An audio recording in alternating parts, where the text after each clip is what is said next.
नमस्कार. आज आमच्या प्रशालेची सहल न्यू हायस्कूल गर्निकी या शाळेची सहल गहाणन या इथं एक मशापाशाचा एक डोंगर आहे. या डोंगरावरती वनभोजन करण्यासाठी आम्ही चालत जात आहोत. हा डोंगर 7 किलोमीटर अंतराचा आहे आणि आम्ही ह्या डोंगरावरती पोहोचलेलो आहोत आणि एक छान आणि सुंदर डोंगर आहे ते बघा. हा परिसर खूप मोठा आहे. त्या परिसरावरती आमच्या प्रशालेचे सर्व विद्यार्थी आणि सर्व शिक्षक स्टाफ इथे आलेला आहे.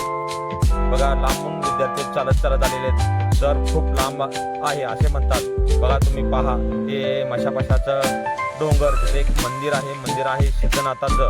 बघू आपण, चला दर्शन घेण्यासाठी आपण मंदिरामध्ये प्रवेश करत आहे. मंदिरामध्ये सुद्धा सर्व विद्यार्थी दर्शन घेत आहेत आणि दर्शन घेऊन आम्ही बाहेर आलेलो आहे. आणि हा परिसर किती मोठा दिसतोय बघा. या डोंगराच्या भोवतानी 4 गावे आहेत. कामत, गहाणन, जांभोळणी, कटरेवाडी असे गाव आहेत आणि 4 गाव आहेत. आपण परिसर पाहिलेला आहे. आमचे सर्व विद्यार्थी एन्जॉय करत आहे आणि शेवट आम्ही फोटो काढला आहे सर्वांसमोर, सर्व शिक्षक स्टाफच्या वतीने.